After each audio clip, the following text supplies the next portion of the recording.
Good morning, good afternoon, wherever you are. Welcome to Week 7 of the ALTTPR League. I am James FNX, and I'm joined today by Wallkicks. Wallkicks, how's it going today? You know, it's going pretty good. I love these morning randos. It gets me up, gets me thinking, and gets me prepared for my own race later today. And good luck with that one. And today we got the Sexy Ganons being represented by Freddeh and Phant. They're on 30 points. They're locked in for the playoffs and currently in the 3rd seed. They're taking on Team Challenge, represented today by FajitaKnight and RidleyDragon. They're on 9 points, looking to end the season on a high note. Yeah, a bit of a tough season for Team Challenge, but like you said, a win here at the end just kind of makes everything feel a little bit better. Sexy Ganon's locked into, I believe, the 3 seed. I don't think that can change. So both these teams just kind of play out the regular season and hopefully getting one more win. Absolutely. And our mode this week is all dungeons open mode, but it's a co-op seed, so our two teams will be passing information between their players to figure out what locations need to be visited, what locations can be skipped, and how to get through these dungeons as quickly as possible. Yeah, and this is always a really interesting mode to play if you have a friend who also does rando, because you can inevitably skip a lot of things that you don't need. So for both of these runners, you're probably not going to see them picking up a whole lot of hearts. Usually these runners finish between 10 and 12, and they're just kind of communicating with each other, scouting out the best path and getting everything they need. Yeah, absolutely. And for the races this week, the winners will be decided by the average time between the two runners. So it doesn't matter getting across the finish line first. You got to bring both your players across the finish line as quickly as possible. And with that, it can almost be beneficial for both runners to kind of be around the same time. And it looks like we're getting started. Just a little bit of cash in our two starting locations between 1 and 50 rupees. Already seeing a little bit of divergence. It looks like Freddeh is heading up north towards Hyrule Castle doing the Uncle start, while his teammate Phant is kind of doing Kakariko. Team Challenge kind of taking the same path, except FajitaKnight going down to the dam instead. Yeah, it's an interesting decision. Without bombs or any sort of weapon, you're not going to be able to get the Agana Cave item. You just be able to get these two items in the dam. Hoping to get some sort of weapon or like a bomb drop or something to at least get one more location before you reset. Yeah, a little bit interesting. Normally I would think one of these players, at least maybe on FajitaKnight's side, would have maybe just farmed some bombs over and head to Kakariko, because then you can get more clearing. But if there's nothing here, then this is really just these two checks. Yeah, just 20 rupees and a piece of heart. So nothing going for FajitaKnight in that early.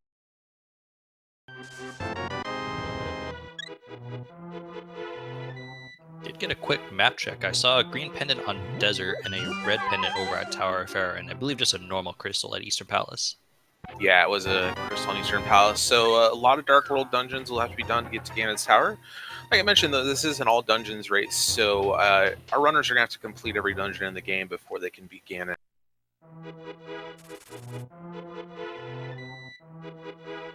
Meanwhile, Freddeh heading over to the eastern area did pick up a couple of bombs during the Uncle sequence, so they'll be able to check these things here and leaving Phant to kind of clear out Kakariko.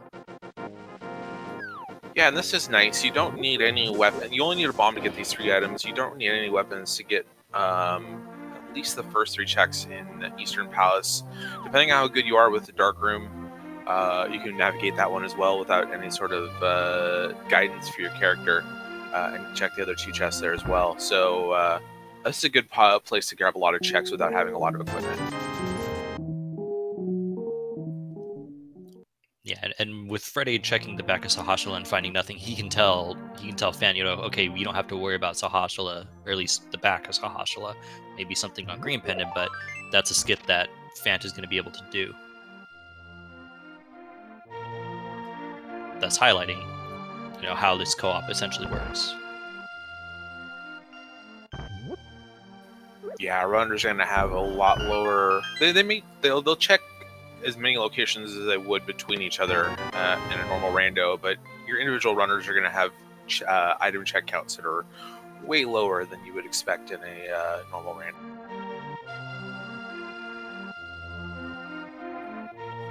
And between the two runners, you're kind of looking for almost like a full clear mindset. So maybe if you're doing just a 1v1, you're thinking, okay, where can I cut corners? Where can I look to skip a couple things?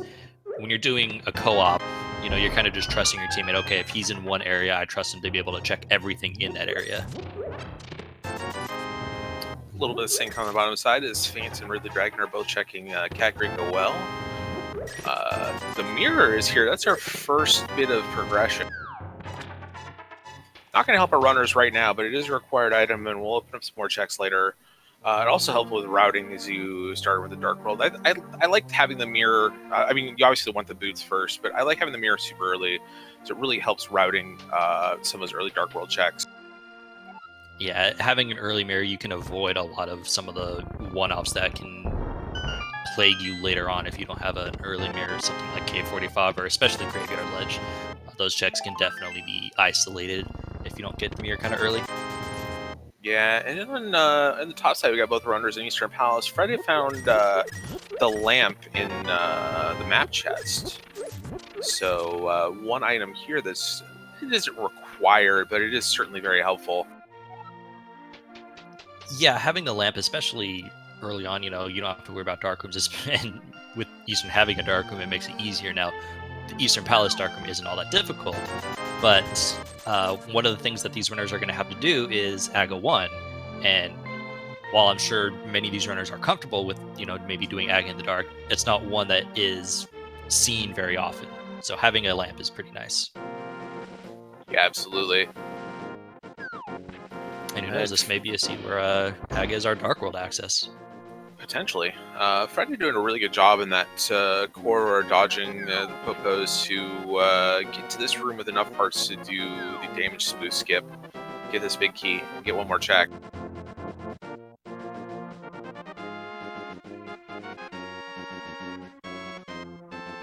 I do believe that was gloves on our racing game. Yeah. And Ridley's going to pick up some bombs to actually do that, and Freddie's going to Phant's going to throw bombs wherever you want. Wherever you feel. Sometimes you just need to get rid of one of those bombs. I don't know if you remember the old Batman movie, the old Adam West one. Some days you just can't get rid of a bomb. Oh man, now I need to watch it again. It's been 15 years since I've seen that movie.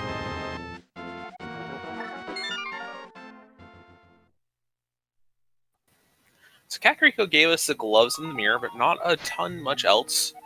And Eastern gave us a lamp. So lamp and mirror gets you up to Death Mountain, but only gets you a couple checks as it stands right now. I'm gonna guess that one runner on each of these teams is gonna head up there, while the other one is gonna head down and do South Shore, Mini Moldrum Cave, maybe head over to the desert area and check out Agana. FajitaKnight, unfortunately, taking a death trying to do that little trick to get the vanilla big key in Eastern Palace. So I'm going to leave that behind knowing that it's the big key. Yeah, that's unfortunate because that does leave that big chest check in logic and undone for Team Challenged. But I think it's a better idea to go do something else at this point than to go and get potentially one item, potentially zero. Yeah, but it's going to be something that's going to be on their mind for sure if we go later on and we're maybe missing some progression.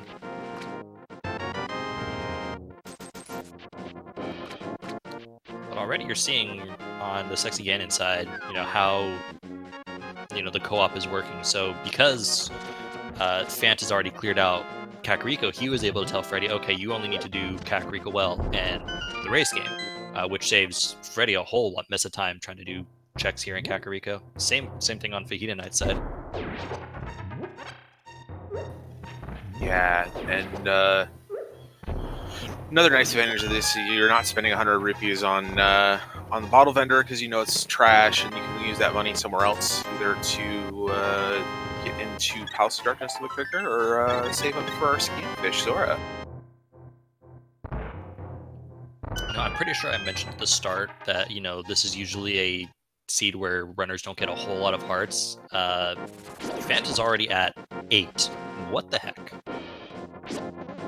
Luck of the draw sometimes. He did also get a sword in Mini Moldorm Cave. So I'm going to imagine that our other runners that are currently exploring Kakariko are going to get sent over there very quickly to get a weapon. Yeah, because that gives us the opportunity to clear out Tower of Hera fully in logic. Yep. Which I imagine is where our next piece of progression is going to lie.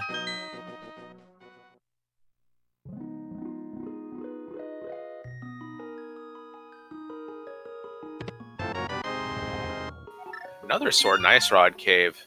It's one of those checks that some runners decide to just put off in normal rando, and this co-op, it's definitely worth the time to head over there and see if it's something that's required or not. And in this case, it'll be up to Freddeh's discretion whether he wants to go and get that sword at some point or not.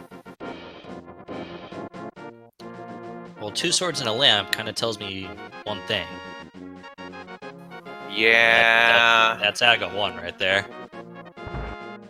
Yeah, with no Moon Pearl and only gloves, we're still 2 items away from Dark World access otherwise. There is still a lot to explore, though. There's still the Front of Escape, Tower of Hera, and that could potentially open up more locations for you. But yeah, this is a sort of start that makes you think I'm gonna have to kill Aghanim 1 before I wanted to.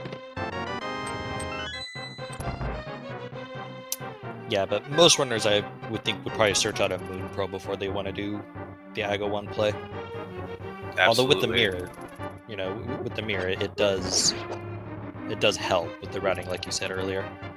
Yeah, and if someone asks in chat how this co-op works, all 4 of our runners have the exact same seed, and 2 members of each team have a Discord chat going on where they're able to pass information on what items or what locations to their partner. So each runner can pick and choose what they want to do with the knowledge that their partner's already done it. Skip items they don't need and pick up only the stuff they do need. As Phant grabs the shovel out of the escape sequence. So that's kind of an ugly place to find the shovel. I mean, the shovel is never a good item to find, but getting it early here will at least, put... I imagine Phant will probably do that sooner rather than later. Yeah, I mean, Phant doesn't have the lamp yet, so he's got no reason to just head up to Aghanim's Tower right now. So I assume in one of the saving quits, there's the Moon Pearl. That is more fuel for the Aghanim fire. Yeah, and I think Phant was kind of thinking about it for a second, like, do I maybe do it? But yeah, I think the lamp first here would be a better play. Excuse me. Yeah, even though these runners do have a fair amount of hearts, Phant's on 8. Aghanim Tower in the dark is no joke. No, I think, the runners would feel more comfortable if they had the fire rod and could maybe light some of the torches along the way, but without a fire rod, it's really difficult to do the Aga 1. Yeah, absolutely. Freddeh is choosing to go get this Master Sword right now. It is a slow check walking over to Ice Rod Cave, but Master Sword definitely will speed up a lot of combat for you. That shovel, though, kind of necessary. Led us to the flippers. Yeah, that is that opens up a few more checks in logic, and also no, I guess we'll need something else to get over to the west side of Dark World right now. But yeah, Flipper is absolutely necessary. You're going to need him to beat Swamp. And very convenient that the shovels ended up in the location it is. Team Challenge has not chosen to do the escape sequence yet, so hopefully they route that in and get that shovel before they start getting... Oh, he does have a shovel. He's heading over there right now. So yeah, I was to say, yeah, Ridley's heading in that direction, so they've got their shovel, they've got their Moon Pearl knowledge, so they'll be getting knowledge of the flippers here momentarily. Yeah, Freddeh's off to get those items as well. And the flippers open up an interesting proposition because that gives us access. Of course, the glove did the same thing, but it gives us access to Zora, and that's 500 rupees. And looking at our rupee count, FajitaKnight is the only one that even has 100. So if there's something on Zora, it's probably not happening for a while. Yeah, to be fair, Zora has been open for a while. Those gloves will open access to Zora in a very long, roundabout way. The one thing about the logic is it doesn't care. If Zora's got an item, it's not going to feed you with rupees. You got to figure out how to get them. And our bush crab is only obliging with single rupees, so can't worry about that one. Got to find rupees other ways. Yeah, and the tree pulls that I saw one with small magic containers. I haven't seen anything really profitable in terms of the easy farming stuff. We might find out more once we get a boomerang or a hook shot.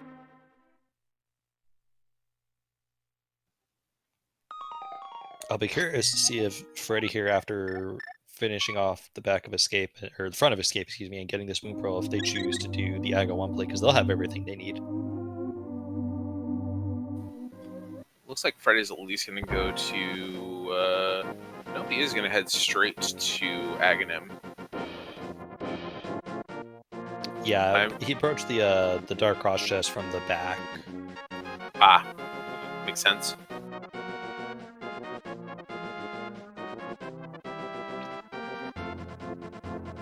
In the meantime, FajitaKnight over on Team Challenge side is taking all their equipment up the mountain. You know, another good play because this is the ability to clear out a dungeon plus several more items. Yeah, on the downside, hair is a pendant, so if you are trying to do like your dream dungeon routing in all dungeons, there's ether up on Spectral Rock. Good chance that's going to be required. But if you were doing your dream routing in all dungeons, you'd want to loop in Hera around Ganon's tower if it's a pendant like it is right now. If only Rando would be so kind to us. But FajitaKnight, very happy that they went out there because they're their boots. Yeah, that's the thing the runners want the most. Just having that quick movement around the world. You know how RidleyDragon pulling off the Holy Hand room entrance, getting up to 300 rupees, is maybe looking to see how they could get Zora cash.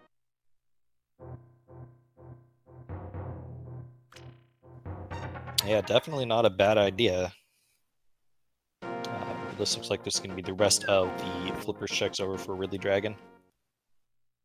Yeah, meanwhile, Phant is going to grab his boots and ether right now and head up to Tower of Hera.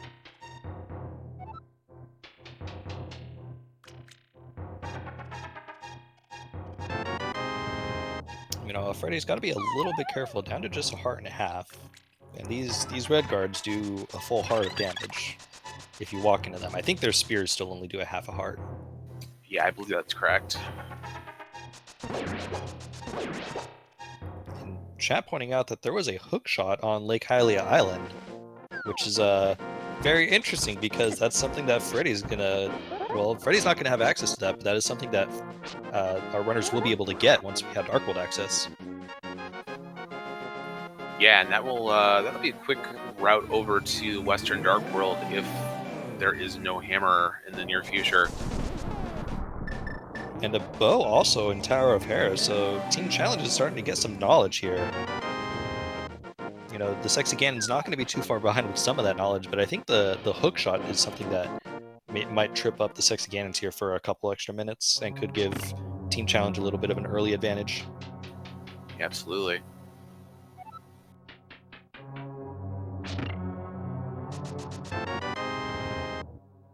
Sanctuary Heart in Waterfall Cave, but no progression there, and only on 300 rupees. We're only able to take a look and see what's on the ledge.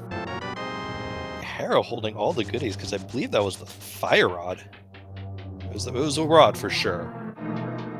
Looks like it was the ice rod. FajitaKnight has picked it up, so okay. But 2 required items in this pendant dungeon. Definitely didn't want to put this one off. Moldorm living up to Trolldorm status there for FajitaKnight.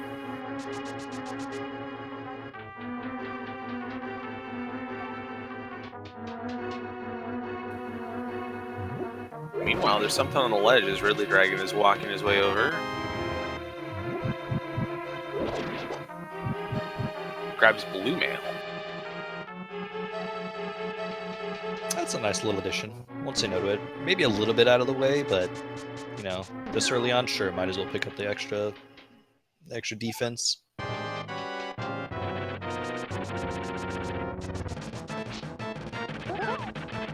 That's Aggo 1 down for Freddeh, so that's Dark World access for Freddeh. And Phant also taking a fall, so no Moldorm not, you know, making sure everyone takes some falls. Yeah, no playing favorites here. Just a piece hard on the pyramid for Freddeh.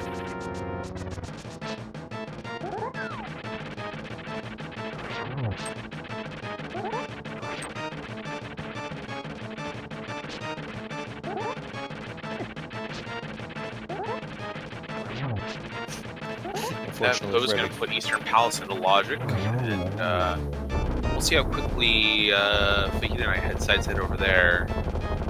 We're still missing either the second pair of gloves or the hammer for Dark World access outside Agnus Tower. And there's blue mail in Bonk Rocks, so there's our other mail upgrade. I think with that knowledge, there's no chance that FajitaKnight's going to go grab the one off of Zora's Ledge. No, definitely not. A little interesting here on Team Challenge side. So RidleyDragon is going into Eastern, even though FajitaKnight has knowledge of the bow, and it wasn't lamp locked to my knowledge. So it should be, you know, this could be an instance where FajitaKnight could say, hey, you know, you can get up the mountain right now, clear out Hera, get the bow, and do Eastern Palace in one fell swoop. Yeah, this is really odd. We know that FajitaKnight didn't die before grabbing that big key earlier, so maybe he's just going to grab the lamp to, I guess, make it easier to get up the mountain. Maybe Ridley is a little less confident in some of the dark rooms than some of our other runners, but it's not the longest detour to go get that lamp. So if it does make your execution better, it might be worth it. Yeah, definitely. And so it'll be interesting to maybe ask the runners about that a little bit later. But Phant now going to do Aggo 1. So it looks like this is an Aga seed. Doesn't look like our runners have many options otherwise. Yeah, I missed how many items we got out of Eastern to begin with, so I don't know if there's an item on Armos or not. But I think the only thing left at this point is Agonist Cave, if no one has checked that. So not a lot of locations to check for the second pair of gloves or the hammer. I believe someone on Team Challenge side checked Agonist Cave, and it wasn't anything important. It was half magic. Nice fire rod shot. So it was the fire rod, not the ice rod for our runners. All right, see, my eyesight isn't failing me this early in the day.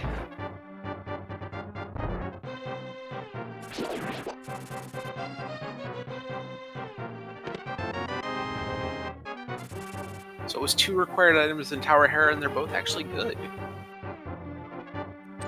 I mean, the ice rod is good too. I mean, I wouldn't say no to an ice rod. I mean, honestly, I would take an ice rod before a fire rod. Yeah, I would take ice rod in Link's house every day of the week, but that's just because I don't want to find it.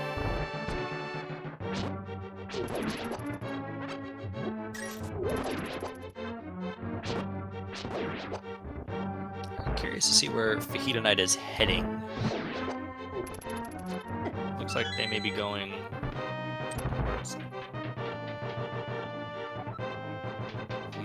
Not sure what's going on. Oh, they're going to set up a Houlihan, but that's only 235 rupees. That's not going to get you the Zora money.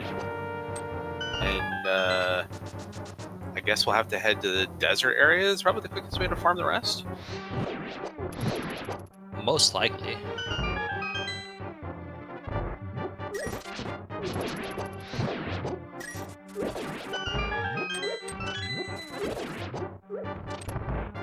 Phant, though, putting that fire rod to great use. Really nice having a fire rod in Agate Tower. Yeah, it's easily the safest way to get through some of these rooms. It is a little bit slower because you have to wait for the death animation, but one shot kills everything in here.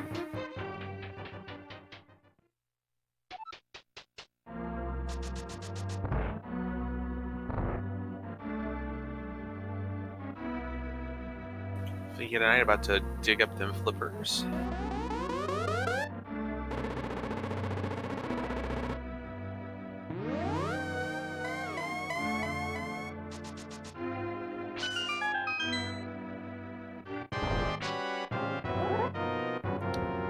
So I think overall, I mean, this is a nice little loadout to have 25 minutes in. I think either runner's gonna. I think both runners are pretty happy with how this has been going so far. Yeah, absolutely. You've got good weapons, you've got good health, a little bit of safety, and the boots and the mirror, so you're going to be able to traverse everything other than the mid-flock locations very, very quickly.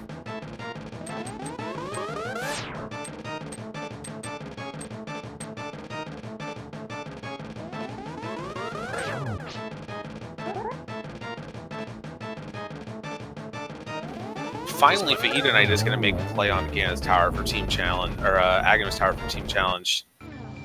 Oh man, Ganon's Tower this early, that's pretty bold. Yeah. Also, wow, Ganon's Tower already at 25 minutes? God, these runners are really good.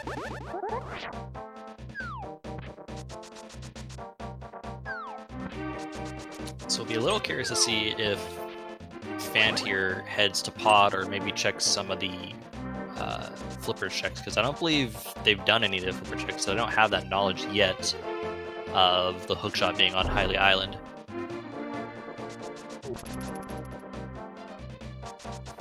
Looks like Phant's gonna head directly to pod.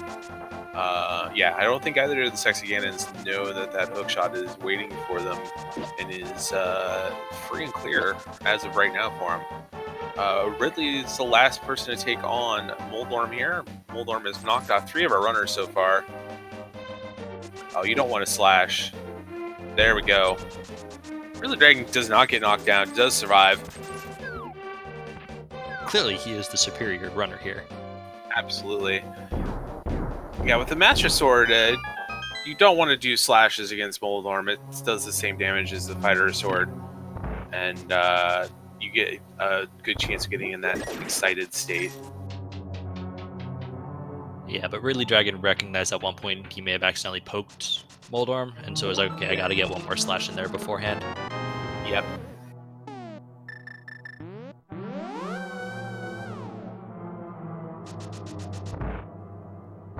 Alright, so Freddeh over on the Sexy Ganon side with their flippers. Looks like this is going to be an Agonist cave check. Yep, and Team Challenge having a little bit of communication issues trying to figure out where they want Ridley to go. Looks like they're going to send him to Aghanim's Tower, get Dark World access that way.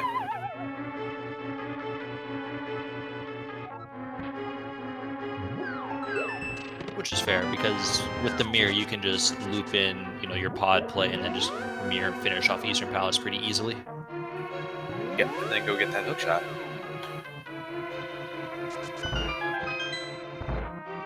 Although I imagine one of them, either FajitaKnight or RidleyDragon, is going to make the play for the hookshot and then either head to East Death Mountain or West Dark World while the other one does. Well, I mean, that's you have 3 choices then, I guess, because you can do pod, or at least you can clear out most of pod. You can go get the hookshot, go to East Death Mountain, or you can go get the hookshot and go to West Dark World. Yeah, there is a lot of route diversions there. It might make some sense to get one person to do Eastern and get that done, see what's on Armos, and then pick one of those routes and have the other do Dark Pod and then do the other one of those routes. So,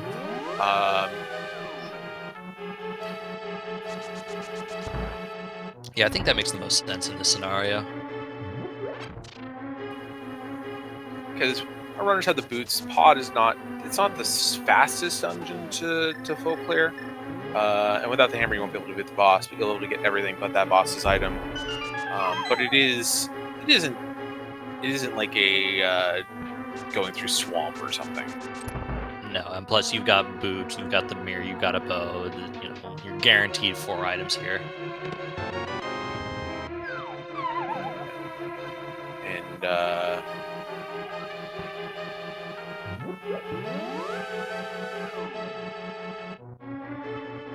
Freddeh gets the hobo item, does not continue and see what's in Lake Hylia. I think this might be what this check is going to be right here. Just kind of taking a slightly different path. He'll see that it's the hook shot and probably immediately go back in. Yeah. Yeah. Oh, it's the hook shot. Kind of. I would like to reverse my decision.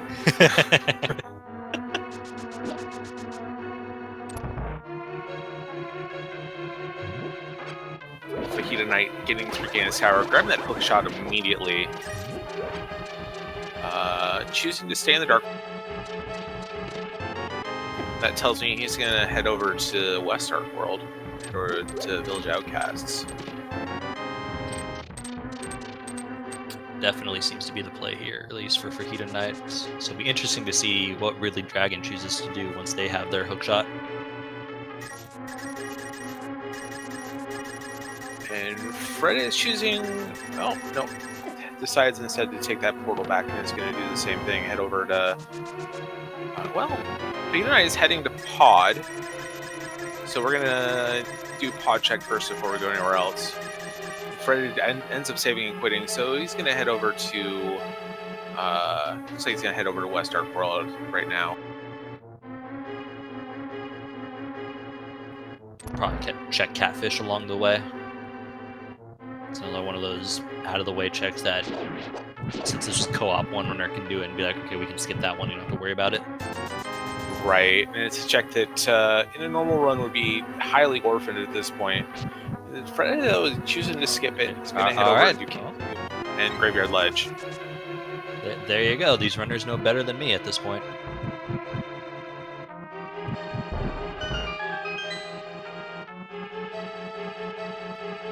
This could be an instance where maybe, yeah, with Phant now having the money, this could be an instance where Phant will go do Catfish, Mirror, and check Sora.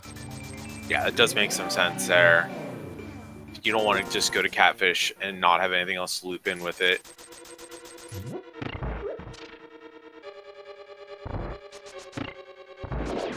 I will say that was a bit lucky on Phant's side of getting that 300 rupees right after Freddeh had kind of left the Catfish check.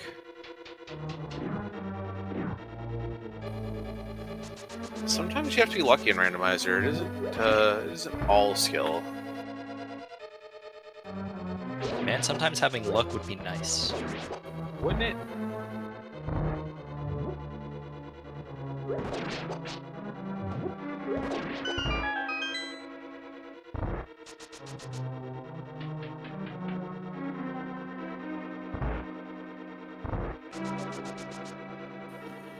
Looking on our trackers, it doesn't look like there's anything of value other than those 300 rupees out of Pod, though. So that'll be a dungeon that's gonna be very quick to go mode for Ridley and Freddeh once they get to that point with the hammer. Yeah, I don't remember where the big key was, but if it was something that was early on, yeah, this is a very quick dungeon for the other runners.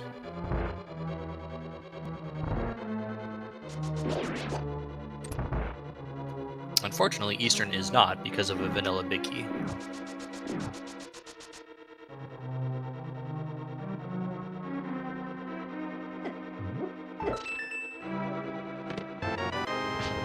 Yeah, it looks like the big key is in the compass chest, or not compass chest, the chest on the right hand side. So that's a really quick go mode for other runners when they get done here. We've got Pendant Pod, and looks like Swamp was a 5-6. I missed the other one.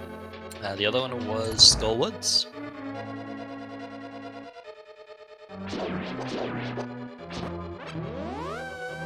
Oh no, Phant.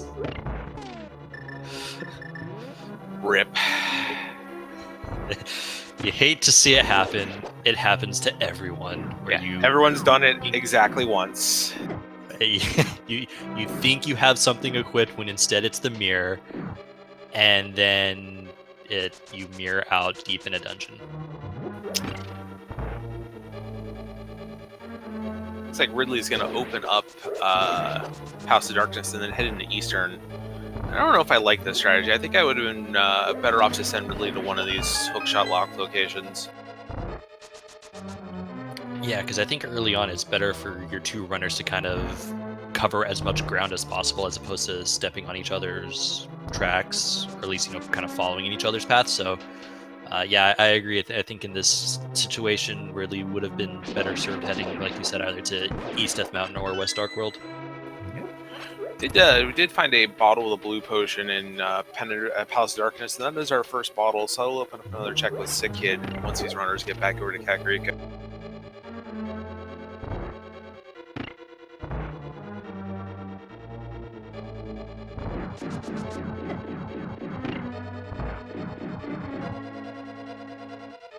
And I wonder at this point, on Freddeh's side, like, how much of this West Dark World loot they're gonna clear. Like, it's a long thing to do this route, and so maybe at some point Freddeh says, hey, I'm gonna take care of this, this, and this, and then Phant, if you can worry about this, this, and this, maybe make some of this routing a little bit quicker. Possibly. There is still a lot for Phant to do. Get up to Death Mountain, like you mentioned earlier. So there may be enough for Phant to do outside of West Dark World, where it just makes sense for Freddeh to do the whole loop. Oh, hello, Titans Mitts. How convenient. So that means that Aghanim's Tower was not actually required. That's very interesting. But having said that, that's still a rude, roundabout way to get Dark World access, and if this were just a normal seed. Yeah, absolutely. Phant stepping into pod for a second and heads back out, and as soon as he's going to head over to, having not saved and quit, he's going to head over to West Dark World as well. I don't know if I like that strategy either. I would probably, like you said, want to diverge somewhere else.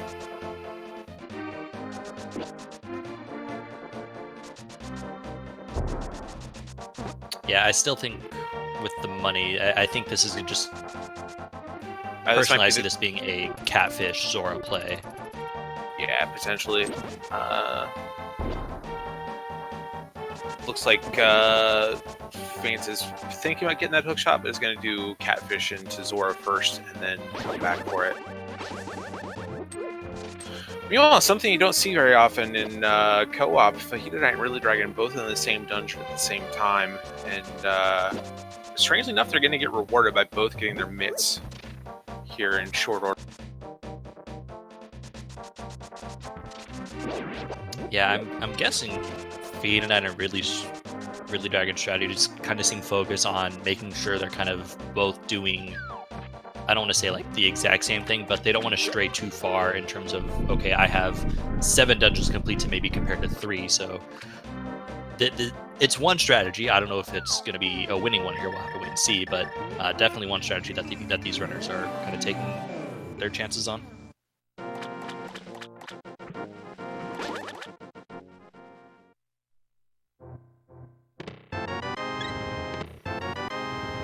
Yeah, and going back to having those mitts there on Armos Knights, kind of breaks up what runners would prefer to do in the end game here in all dungeons, which is beat Ganon's Tower, then just climb Aghanim's Tower, beat Aghanim 1, get the free refill, and then fight Ganon. Having Aghanim beaten already is going to make that not a possibility. No, but those mitts definitely, along with the hookshot, makes East Death Mountain really attractive, I think.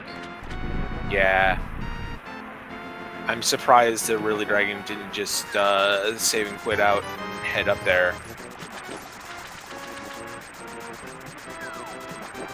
Looks like Phant might be picking up that red mail. It's very interesting. Very interesting. I don't think that is something I would take the time to go out and get. But Phant, maybe it's a consideration where Based on your point totals and based on how the weeks have gone, you think you're a higher skill of than your opponent, and you just don't want to die. Because dying is probably the only way you're going to lose significant time in your mind to your opponents. Yeah, definitely. And it looks like Team Challenge is now kind of doing some of the breaking out now. So it looks like FajitaKnight's going to be checking East Death Mountain and Dark Death Mountain, while RidleyDragon will be doing West Dark World. So after kind of following each other's footsteps, they're going to finally kind of do break off and see what happens.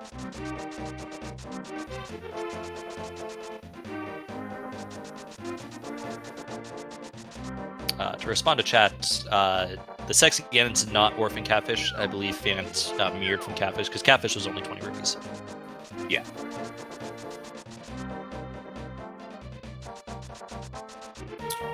So we're still looking for that hammer. We're still looking for an ice rod. We're still looking for the Cane of Samaria and a flute and maybe some medallions.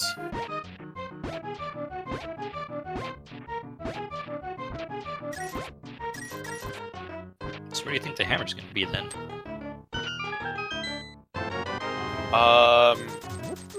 If the game hates us,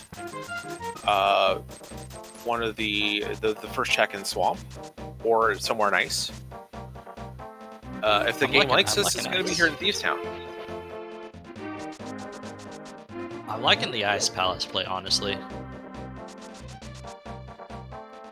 And the only reason I say that is because we haven't seen the flippers. Well, no, the flippers let a hook shot, so actually Swamp Palace does make more sense. There's the hammer. It's up on Paradox Cave. Well, so that takes out all of the fun. Listen, game. You're sitting here trying to have some fun, and they're just games like, nah, no fun for you. Paradox was loaded. It had the Tempered Sword, it had the powder, and it had the hammer for FajitaKnight.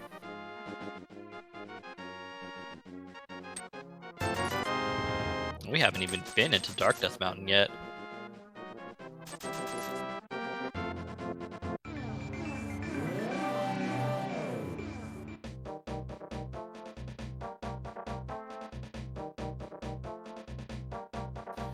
Meanwhile, looking over at what Freddeh and Phant have done, they did get a kill on Mothula, but no real progression in Village Outcast so far. There's a Cane of Samaria in Dark Death Mountain.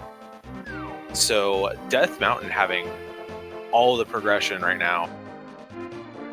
So here's an interesting question. If you're FajitaKnight and if you can get into Turtle Rock without the Ice Rod, do you make that gamble?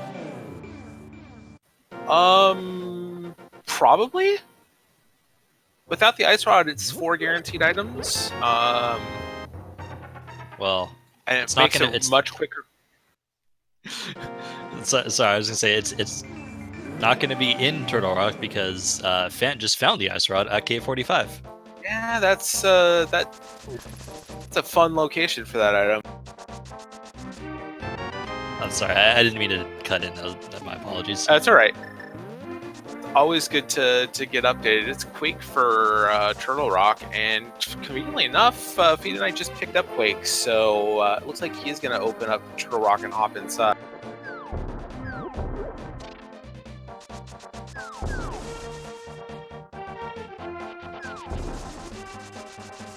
So realistically, at this point, are we just a flute away from go mode? A flute and potentially collectively. Bombos. And potentially Bombos. But, that's really nice.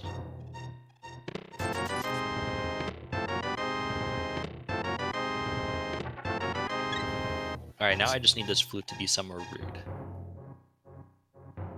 This seat has been too kind to our runners.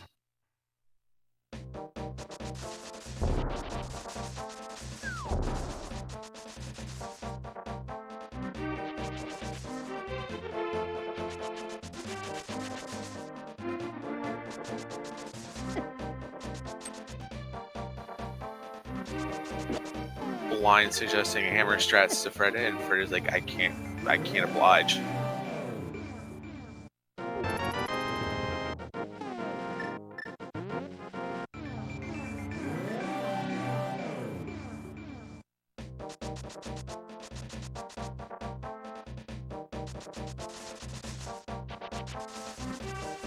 So that's a So far, boomerang. it looks like they'll. Yeah, it's just red boomerang off of Blonde. So far, the only thing out of the Village Outcast loop has been that ice rod.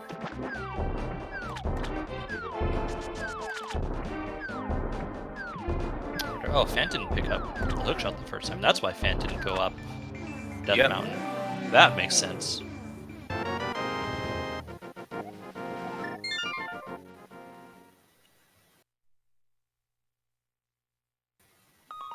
Phant did find a couple more safety items. He found Cane of Burna and the cape, and a fairy in a bottle. So if Phant dies, it's on them.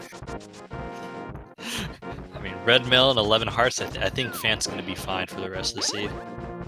Absolutely. Phant rushing up to Death Mountain now, and it's gonna pay off here. It's gonna have this ice rod, and we'll be able to clear Turtle Rock in full.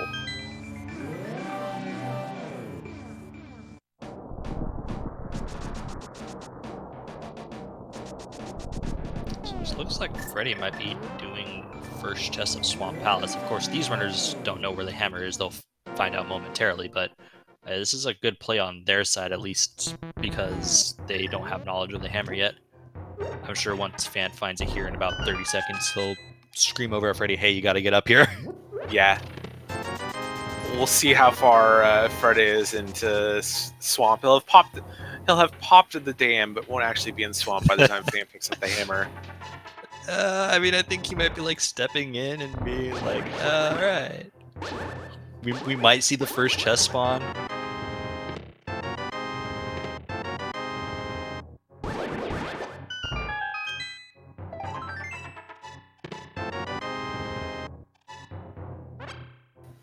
And you're here. You might as well get this first chest out of the way. That's fair, because if this is something like the flute, then that's just huge for the runners.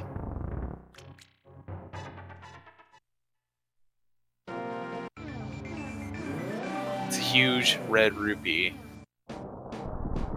The biggest red rupee ever.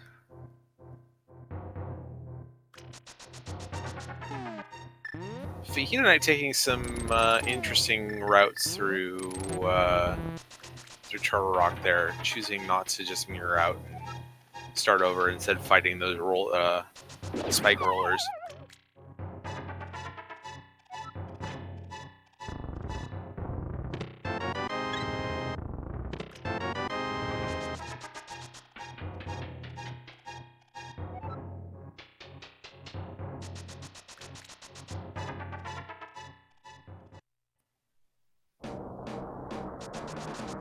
FajitaKnight's got to be careful here. Does not want to get hit by these chain chomps.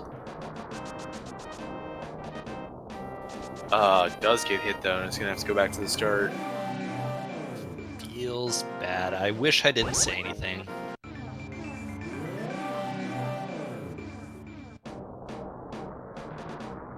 Phant taking a quick peek at what's at Floating Island before hopping into Hookshot Cave, picking up Quake, and then we'll see if Phant decides to hop in and complete Turtle Rock. That ice rod you can do a full clear on.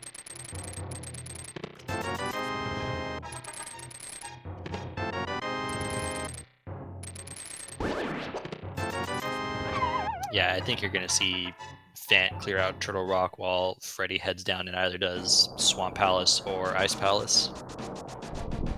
Oh, Freddeh doesn't have the Titan's mitts off of Eastern yet. Nope, not yet. So he'll get That's a hammer here and probably do the Pod Eastern duo, get those mitts, get Pod out of the way. Yeah, I didn't think about that.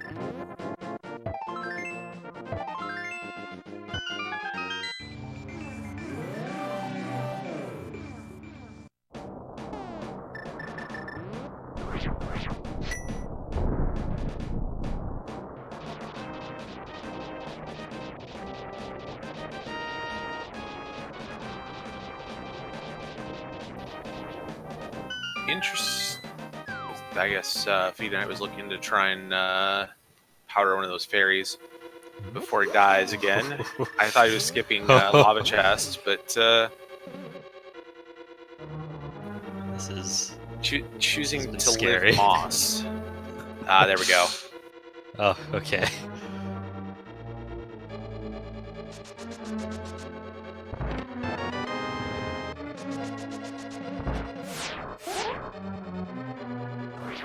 Yeah, Freddeh's heading directly to Swamp Palace now.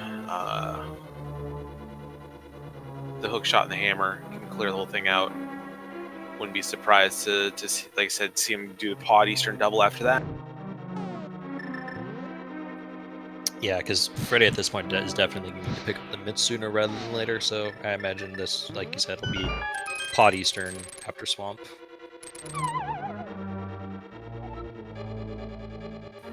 Swamping out their 5/6 Crystal 2 will probably loop Big Bomb in as well. Yeah, that's actually a very nice little bit of routing for Freddeh.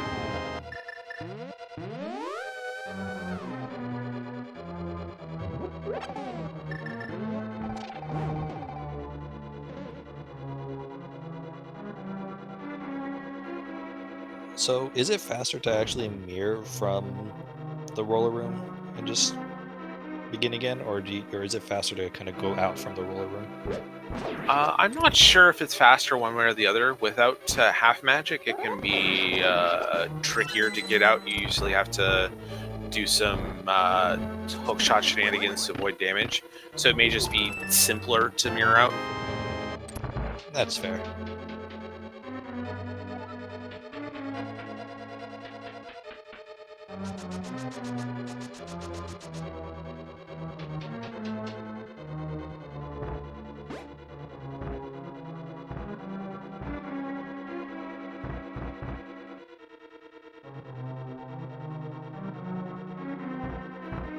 It's RidleyDragon now in Thieves Town.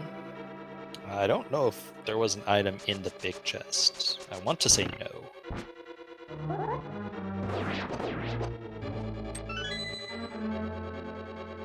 There's a flute in Turtle Rock, and that is the only thing at this point could be stopping our runners is Bombos. Yes, that's going to be really good news here for the Sexy Ganons, because I imagine once Phant picks up that flute, after finishing Turtle Rock, they're just going to go activate it immediately, check Misermire, and for Phant, that would actually just be straight go mode. If Absolutely. It's not Bombos.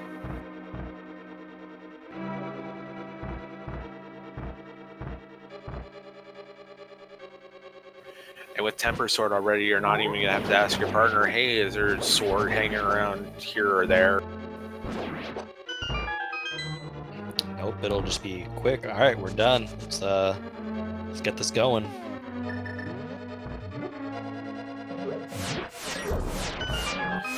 Yeah, and that makes this trip for FajitaKnight even more unfortunate. Not having that ice rod, and knowing at this point that he's going to have that flute, but not anything else going to be in Turtle Rock that's necessary.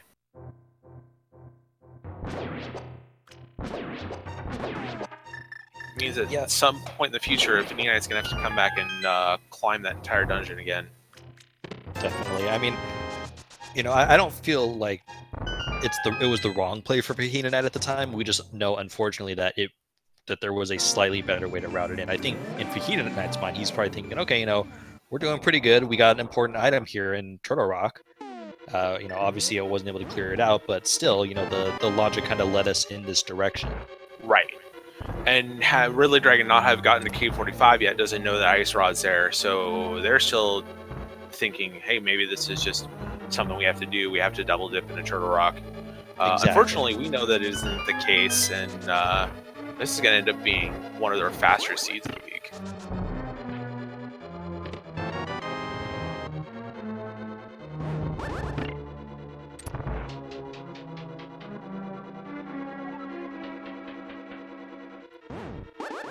And yeah, and with Phant now having that flute, he's probably telling Freddeh, hey, I could be in go mode, so, get your Titan's mitts. By then I should know whether or not we're in go mode, and we can just start rushing everything. Exactly. And have Phant already having gone through, I believe Phant went through most of pod already, knows that there's very little in there that is needed for Freddeh to actually do other than grab that big key and finish.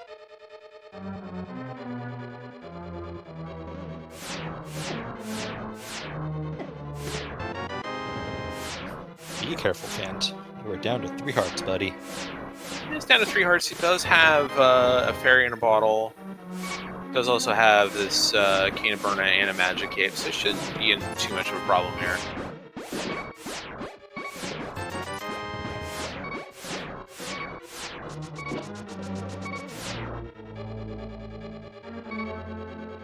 I think that gave us a magic bat check, just a heart piece. You know, RidleyDragon's slowly heading to K45, which will give them their ice rod. Once he gives FajitaKnight that knowledge, FajitaKnight will actually be kind of in the same scenario as that. He is like, okay, we might actually be in go mode here. Right. I'm actually surprised FajitaKnight isn't just cashing that flute in and heading directly to Meyer. Yeah, it's a little surprising. Nothing on the big bomb for Freddeh.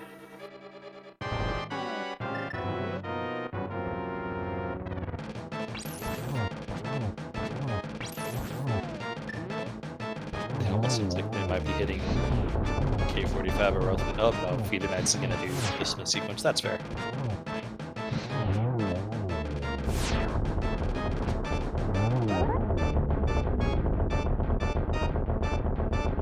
Yeah, Ridley sees the ice rod and definitely let FajitaKnight know that that's one less thing to look for. Maybe at that point, FajitaKnight will be like, maybe now I need to go to Meyer and see if Bombos is required. Yeah, I mean, I expect FajitaKnight to kind of clear out this, you know, this chain of events and to finish off and follow through with the Smith sequence. But afterwards, yeah, it should be a clear race over to Meyer and see, okay, do we need Bombos or not?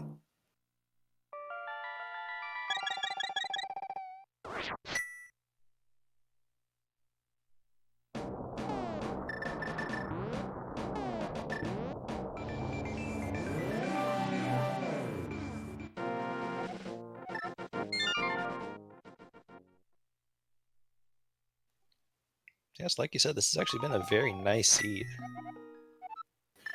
Yeah, this has been a very forgiving seed. Nothing has been in a super bad location, other than it's being on Armos nights. But our runners made a choice at that point to skip that location and take on Aghanim instead. So other than that, everything is really just kind of fallen into place. I mean, this looks like it's going to be a seed where, you know, you don't have to worry about having GT be required for any potential pendant dips. So that's always a good thing to have easy in your mind. It's never fun when you're looking for like a medallion for like pendant Meyer or pendant Turtle Rock, and it's like, oh god, maybe it's in GT.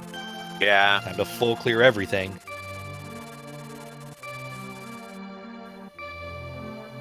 And Mizrameyer is Ether, so Phant here will learn in about 15 seconds that he is in fact in go mode.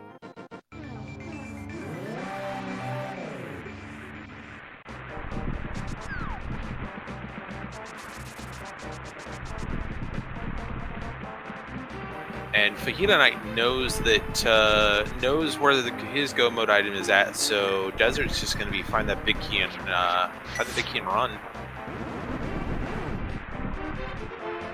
Yep, so at this point, everyone should know what they need for go mode on both teams. They collectively have everything, so it is just now a race to see which team finishes with the better average time.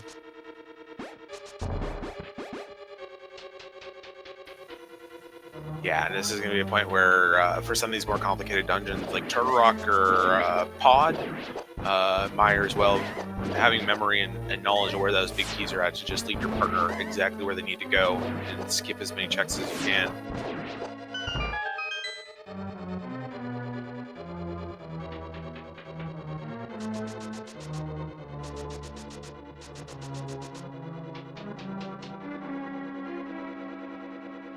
And so looking at all of our runners, you know, Freddeh, this will be Freddie's 5th dungeon already.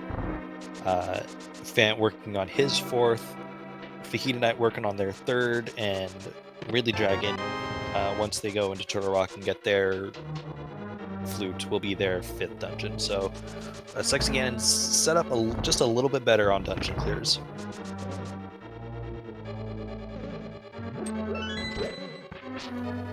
Yeah, and once Freddeh gets these mitts after Armos Knights, so he'll get the kill here, get Dungeon 5, grab Dungeon 6 very quickly with a mirror into Eastern Palace, get those mitts, and we'll likely just head up to Turtle Rock, get that Canis Maria, and just get into go mode himself.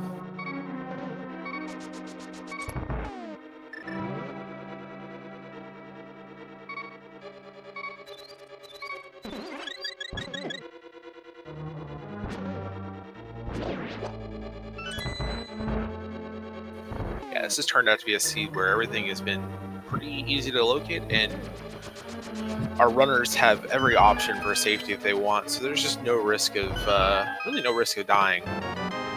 It's just going to be a matter of execution from here to the finish. Yeah, and that's something that I'm sure the Sexy Cannons are perfectly okay with. Showing why that they are at 30 points and are locked into that third place in their division, which is pretty crazy that, 30 points, potentially 33 points with a win gets you third place. It shows you how strong overall their division has been. Yeah, there have been some really interesting races for the playoffs in several of these divisions. While this division isn't necessarily interesting from having multiple teams in the running, the grouping at the top has been pretty interesting. A couple groups as well where it's definitely coming down to this week for multiple playoff spots between 4 or 5 teams. I think you're referencing the, I want to say it's the Hyrule Castle division, where I think at one point everyone was 6-4 or something. Yeah. That's just insane. So yeah, this weekend is really good if you're a fan of Link to the Past Rando, because there are a lot of races, and then the playoffs begin. And I mean, and that's just as exciting, if not more exciting.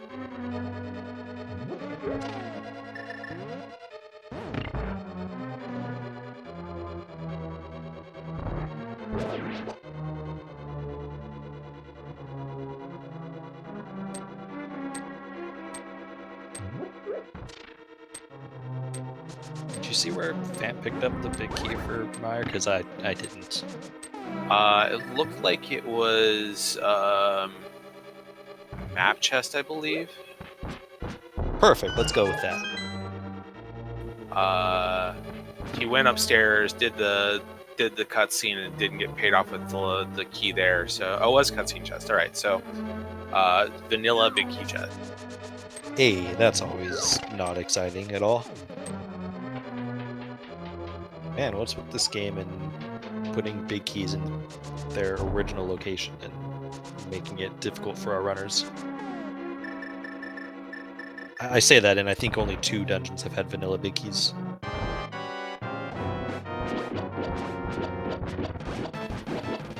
Yeah, I think it's just been Eastern and Meyer.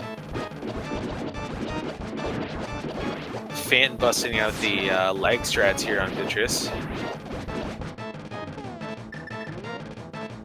Kind of interesting they chose Burna over Cape. But gets the job done either way.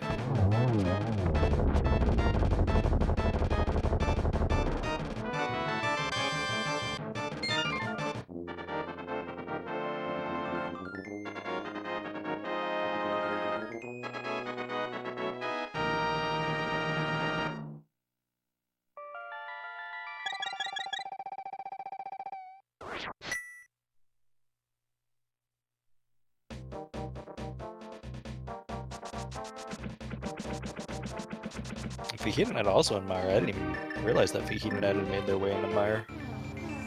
Yeah, everyone is in go mode at this point, other than FajitaKnight. And FajitaKnight knows where that last item is at, so I think FajitaKnight is just going to get everything done that they need to before grabbing that ice rod and heading up for their final Death Mountain.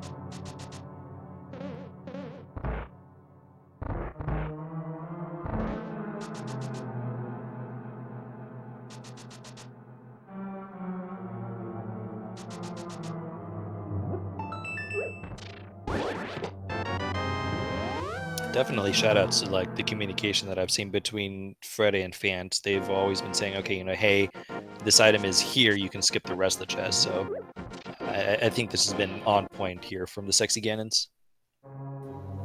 Yeah, you can tell that they've been working on this all week.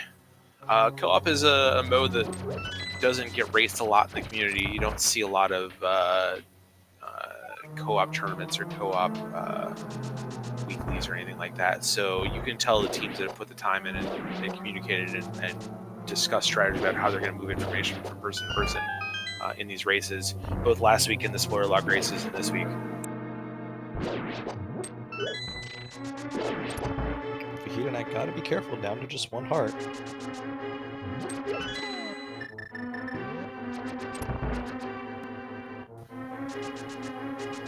FajitaKnight does not have any of those safeties, but does get through to phase 2 and is just going to put some arrows into Vitriol. I feel like FajitaKnight's just been playing with my emotions this entire seed. Always seems to be low health doing some of these dungeons.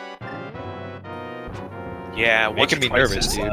Yeah, once or twice has kind of crossed the line a little bit and ended up heading back to the start gate, but playing fast and loose today.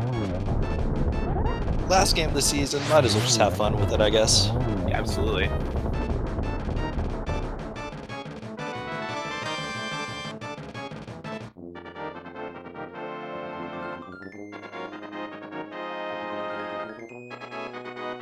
So FajitaKnight's on 4 dungeons. Ridley is on 4, working on their 5th. Phant on the Sexy Gans has just finished his 5th, and Freddeh is done with 6, headed for a 7th here in Turtle Rock.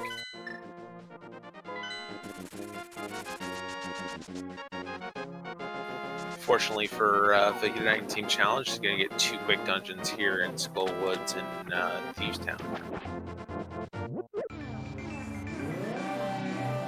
Yeah, and you're noticing, like, on Freddeh and Phant's side, Phant has kind of done some of the longer dungeons, like Misery Mire and Turtle Rock, while Freddeh was able to kind of clear out some of the shorter dungeons, like Skull Woods, Thieves Town.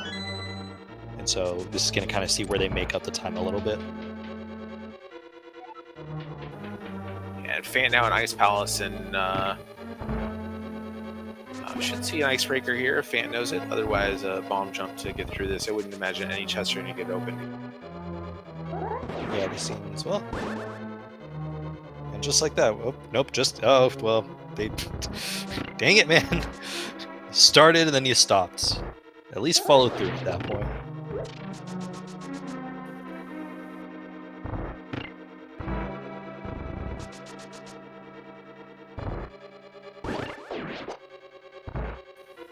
Phant is hitting that switch to go do icebreaker. Always got to remember to hit the switch if you're not running a Key Sanity. Sometimes in Key Sanity you might be able to get away with not having to hit that switch, but since this is not, you will be hitting that switch. Alright, that was really fast. You need a big and 2 smalls or 1 small? You can get away with just 1 small, I believe. Although, I don't know if you even need a small key if you have the big.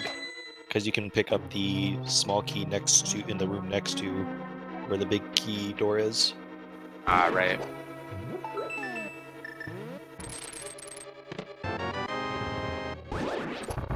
Does pick up that 1 chest, it's right in the way. Gets another fairy in a bottle, so very, very, very, very, very, very safe.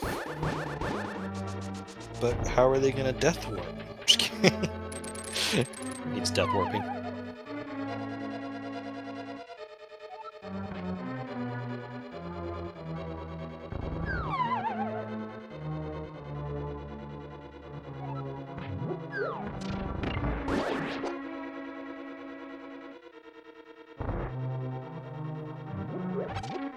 FajitaKnight getting Mothla down really quickly and fluting back to Kakariko to head to Thieves. RidleyDragon cashing in that flute. And is going to head over to do the Desert Mire double.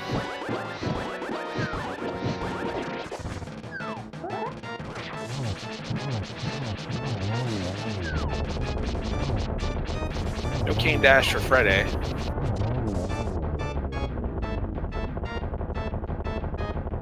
Phant pulled off a neat little trick to kind of conserve some of the fire rod shots, using the sword beams in conjunction with the fire rod to only have to use 4 fire rod shots. A nice little strategy if you kind of want to save some of your magic and use that fire rod against Cold Stare.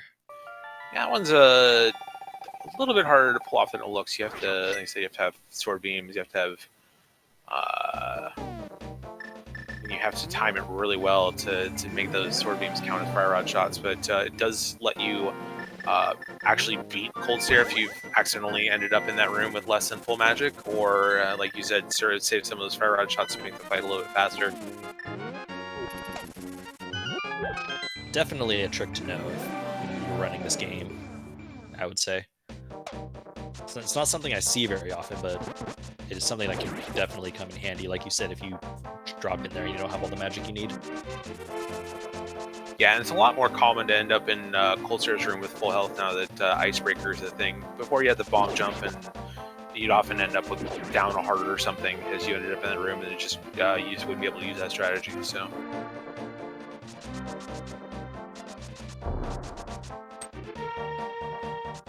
And sometimes if you're like full clearing Ice Palace and you use the Icebreaker, you know, using Samaria eats up a little bit of your magic, and you know, if you're not careful, that little bit of magic could actually cost you the ability to have a full magic bar in advance of Cold Stare. Absolutely.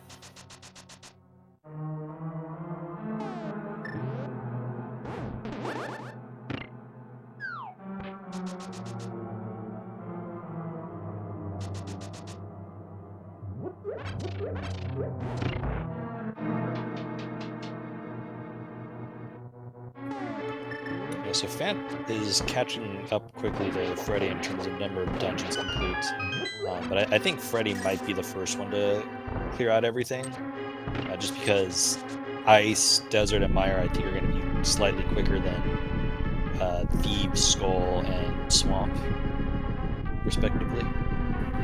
Yeah, it should be. Meanwhile, on Team Challenge side, we've got Freddeh still has to make another run up Charter Rock. That'll almost certainly be the last thing they do. Meanwhile, Ridley's going to finish up this Mire Desert double here in a moment. And then Ice and Swamp should be fairly quick. Still has to go back and do Pod, too.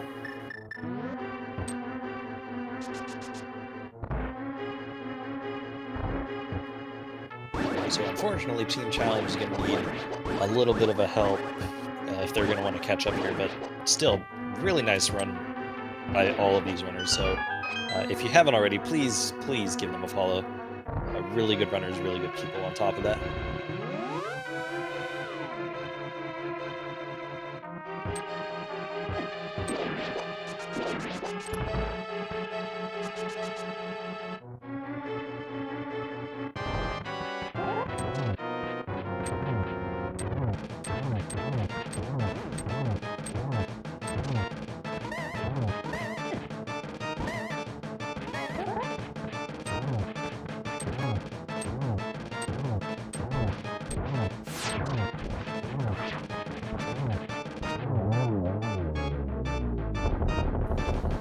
Looking back on the seed, that miss location for on Armos, causing a lot of runners to end up going up Agnum's Tower, really kind of made some weird routing out of this seed. This could have been one of the fastest seeds I've seen if runners had gotten those mitts, gotten into the Dark World, and gotten that hook shot before even looking at Pod.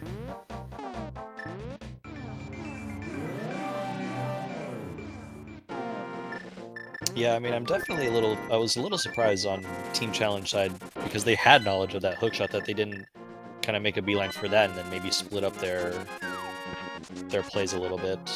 I think it unfortunately cost them a little bit of time.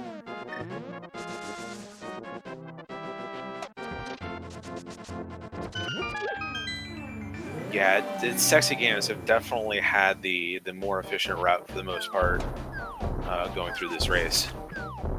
Add in a couple deaths on FajitaKnight's side, and that's where we're at right now with Sexy Gans having a little bit of a lead here in the last few dungeons.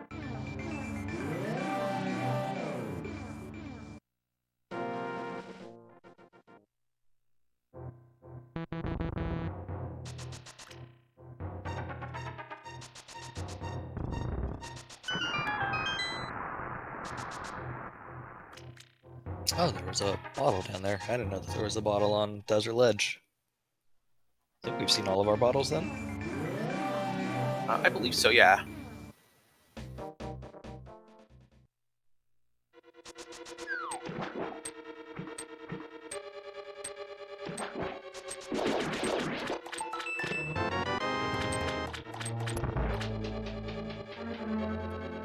Freddeh already heading to the back of Meyer to clear out the boss. That'll be dungeon number 8 for them. Phant gonna make quick work of Swamp Palace, as is FajitaKnight, and RidleyDragon meanwhile taking care of Desert. Yeah, so Freddeh will be on 8. This will be number 8 for Phant as well once he gets through Swamp. RidleyDragon working on dungeon number 7 for them, and number 7 as well for FajitaKnight. So one full dungeon across the board. But I think at the same time, it's a testament to Team Challenge that they were still able to keep this relatively close. I mean, you know, we say one full dungeon, but that's, you know, it's not like a full dungeon is a lot of time, especially since we're in go mode. Yeah, the only unfortunate thing here is there's FajitaKnight does have to go all the way back through Turtle Rock, which is probably the slowest double dip of all of them. It will set him up for a good hop into Ganis Tower after that. Everyone's gonna have to make that climb one more time, but FajitaKnight's definitely have to take a big detour before going up Ganis Tower. Yeah, if it was any other dungeon, I would say the Team Challenge is still very much in it. But yeah, like you said, because that dungeon is Turtle Rock, it's going to cost several extra minutes for FajitaKnight. And as a reminder, this isn't about which team finishes first, it's about the average compared to the two runners. So with the Sexy Gannons with Freddeh and Phant, their average time will be brought up against FajitaKnight and RidleyDragon's average time.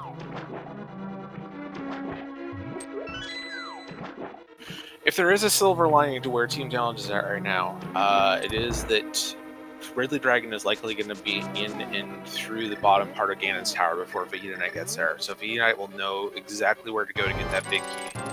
Freddeh and Phant are probably going to hit Ganon's Tower at about the same time.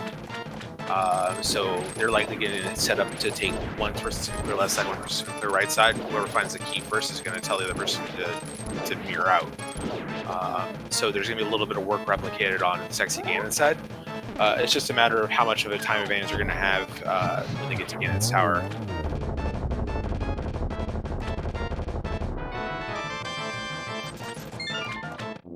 So if Ridley guesses correctly on left side or right side, gets that big key quickly, FajitaKnight is going to have just a direct route to that location. Yeah, which, like you said, could definitely save a little bit of time.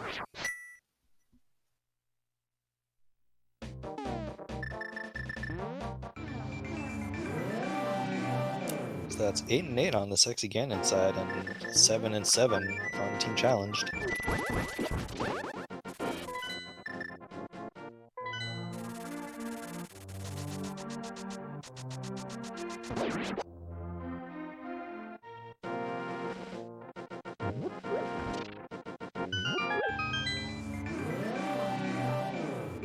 Pod revisit for FajitaKnight. This should go very quickly. I think FajitaKnight full cleared pod earlier, other than the boss. Yes, both runners were both of their teammates were kind of in pod at around the same time. And then Freddeh almost done with Desert here for dungeon number 9. We'll just have a Ice Palace go mode to finish out their 10 dungeons. And Phant has Thieves Town, which is one of the... It's a quick dungeon overall, but the difference between go mode and full clearing is not that great. But Skull Woods will be a very quick clear for Phant. Definitely. Notice RidleyDragon did not do the Icebreaker. Not sure if they're just not familiar with it or was having a little difficulties, but doing it, weird to call it the older way, that this is still, you know, we're still breaking the dungeon by doing a bomb jump, but this is the, I guess, older way of doing Ice Palace now. Back in my day. Just like, this is a weird thing to say. I don't know. I'm not comfortable with it. This is odd.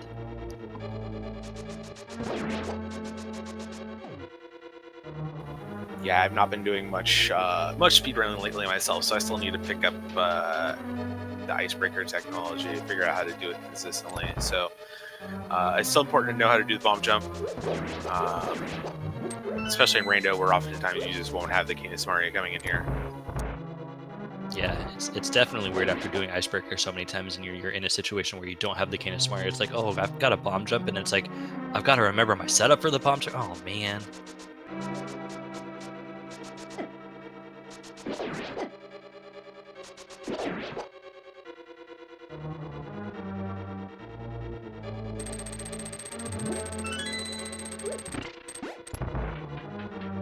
Really nice turtle room for FajitaKnight.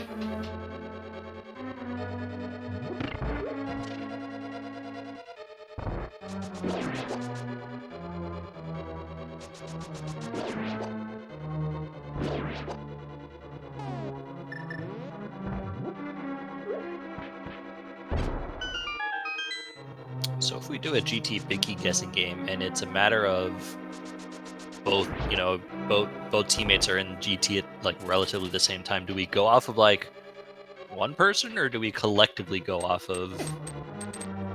Oh, I think it's locations checked per team. So, Okay. however many locations it takes for either one of those runners to get there, they're added up. That makes sense. We're getting a little clarification. It is off the first person to enter Ganon's tower. It's their count. Gotcha. Freddeh getting that icebreaker and make their way downtown to Cold Stare Land. I thought you were about to break out in song there for a moment. I was, but I stopped myself. I was really excited for a moment. Because I'm sure your singing voice is far better than mine. It's not bad. I'm not gonna lie, it's not bad.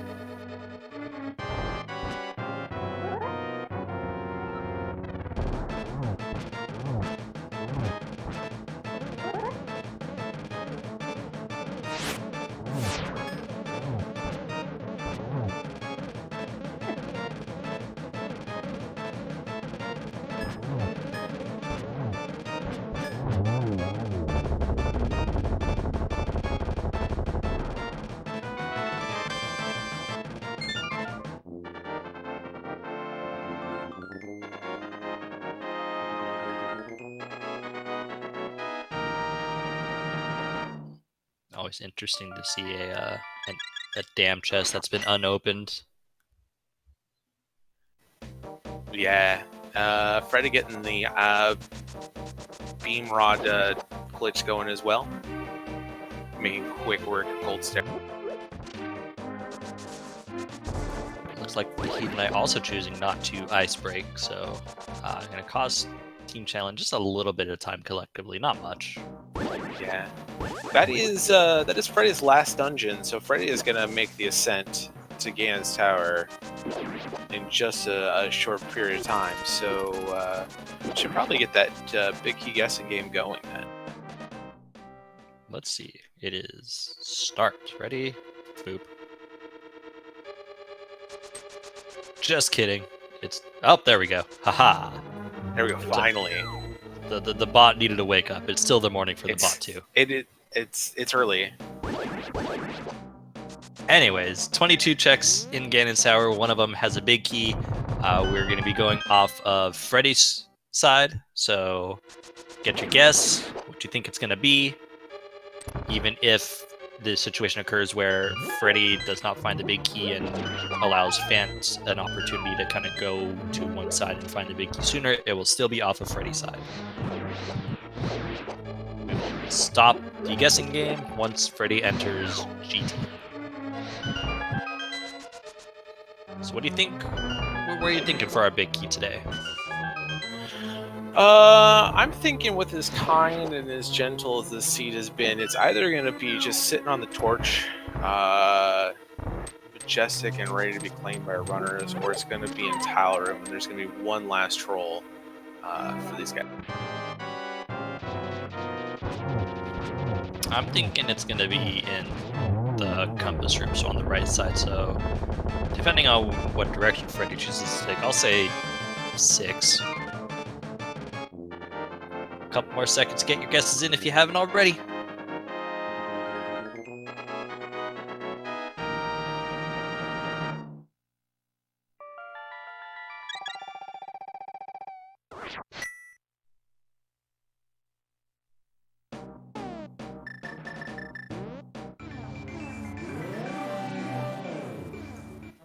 Alright, and Freddeh gonna head for these hope chests first.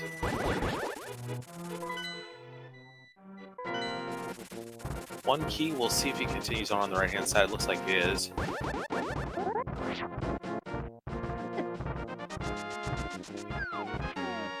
Meanwhile, FajitaKnight gets their 9th dungeon done. Ridley's about to get their 9th dungeon done as well, and Phant is making the ascent up against his tower. See if he gets up there before FajitaKnight finds that big key. And I wonder if in this scenario, if Freddeh chooses to go full right and allows Phant to say, hey, just go full left, and we'll see who wins. I think that's probably the way I'd go. Having that cape makes the bridge room on full right much easier. Having some problems with these Gibdos, though. These Gibdos can be really mean. Yeah, this is 3 through 6. Oh, it's 3. 3 is the answer.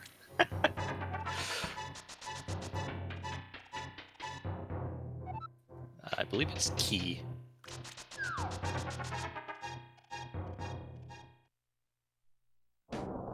Aha! Knew it. Congratulations on your internet points. Lackeys being the first person to guess closest to the number. Lackeys guessed 2. No one guessed 3 today. GG's to Lackeys. And I at least feel validated knowing that I did say it was on the right. I just didn't get it exactly. You were in the right room. I was in the right room at least, and that's worth like a quarter of the points. Not really, but you know. So Phant's gonna make a beeline over there as well. Grab that one key in the hope chests, and grab the big key and head upstairs.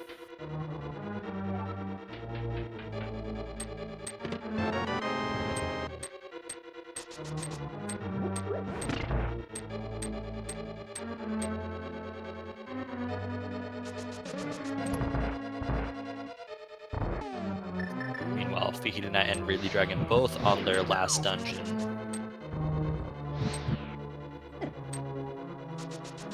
And RidleyDragon, I feel like RidleyDragon had to have been in the pod, and yet he clearly hasn't. Yeah, it doesn't look like it. I could have sworn they were both in the pod at one point. I guess not. I think RidleyDragon went over and got Kiki over at one point, and then mirrored over to Eastern. That sounds more right.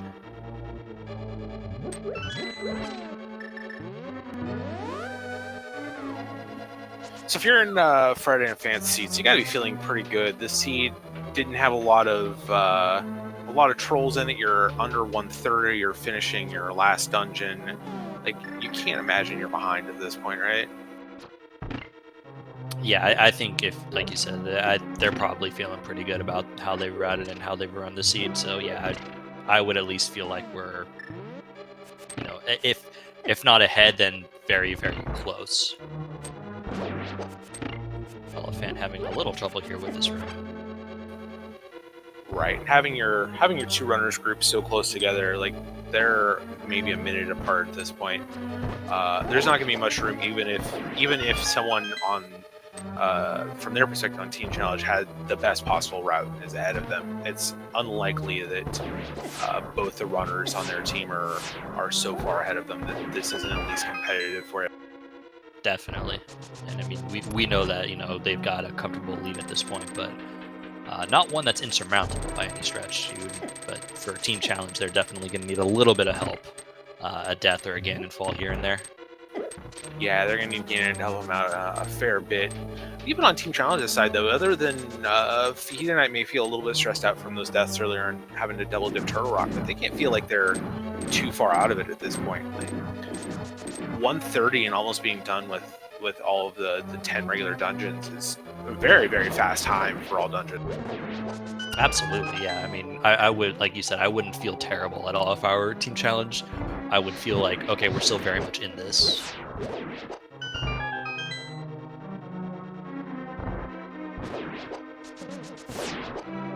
And because all runners did Aga 1, it's not something that we're going to have to worry about. Oh. One last gift just before Moldorm, that's a butter sword. Don't say no to that. Silver arrows in the post Moldorm chest? I mean, that'd be pretty incredible. And down to 1 heart, but I'm pretty sure they have all of the safeties in the world. That's a death. Yeah, it's got 2 fairies, so yeah. Not much of a problem there.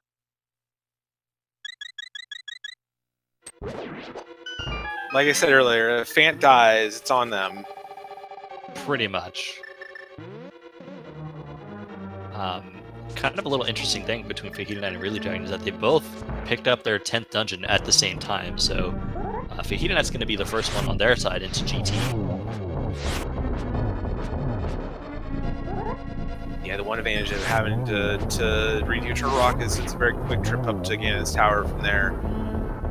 So FajitaKnight will probably have 30 seconds or so on Ridley before hopping in. We'll see if FajitaKnight decides to do right side first. That's Aga 2 down. Yeah, meanwhile, Freddeh finishing off Aga 2 has one more task in front of him. That is Ganon. And very much more you could want for a Ganon fight than what Freddeh has right now.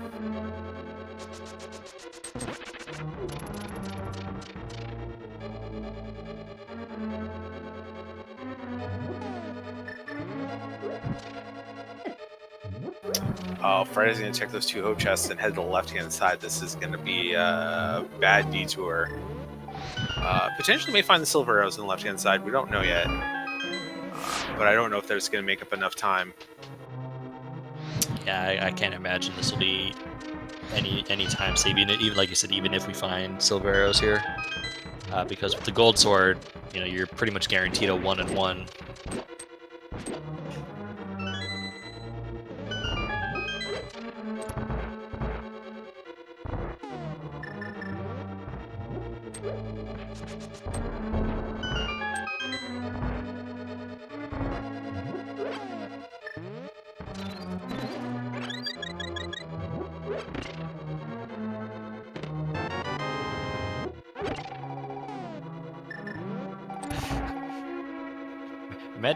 Imagine like if you didn't say to your teammate, "Oh, hey, by the way, there's a sword on pre-Moldorm." Oh, Phant getting trolled yet again. Yeah, that's 4 scalps from Moldorm, and there is a Ganon fall from Freddeh. Wow. Got stuck in the corner trying to relight that torch, trying to get a triple in on Ganon in phase 4, and pays the price. Down to 2 hearts. Still has that blue potion. Is gonna maybe pick up the fairy here. Yep, gonna go grab the fairy. Still not really in much danger in terms of dying in this fight, but does have to start over from the beginning. Yeah. Meanwhile, Phant having a little trouble with Moldorm took a second fall here. He gets it down this time though. A few extra slashes as Moldorm explodes.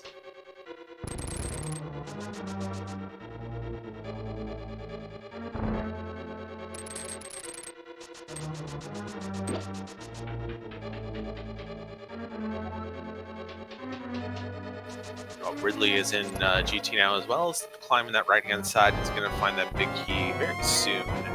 Hopefully for FajitaKnight before he drops into Armos.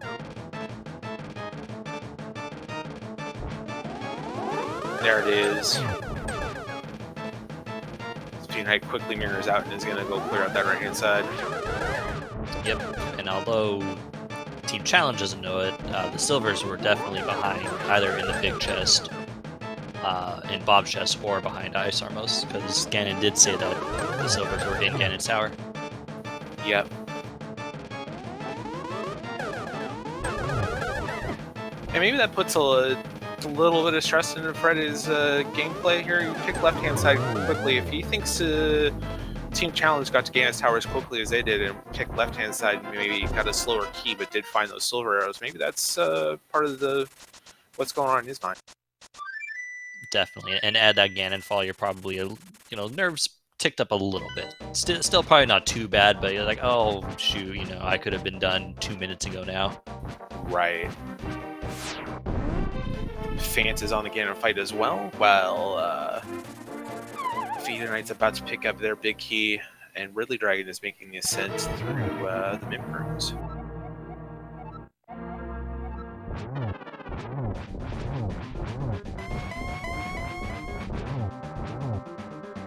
Freddeh has his kill on Ganon done. That's a 1G in chat for Freddeh. So one more G on Phant's side. That's pretty good.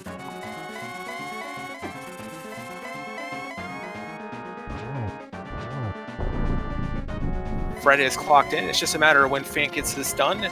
Looks like it is going to be a victory for the sexy Ganon, so we aren't official until Phant crosses that bridge. Yep, Freddeh's official SRL time is 1 hour and 34 minutes on the dot.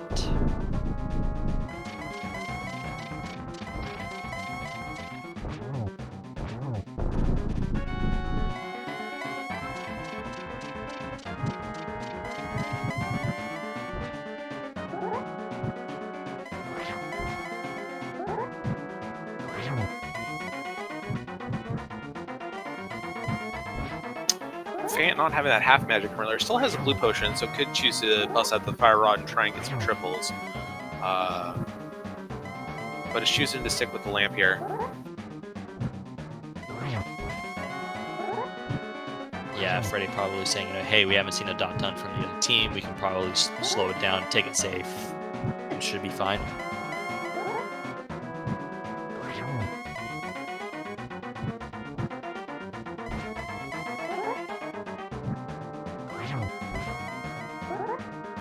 Couple more spins here. I'll do it for Phant. I think one more cycle.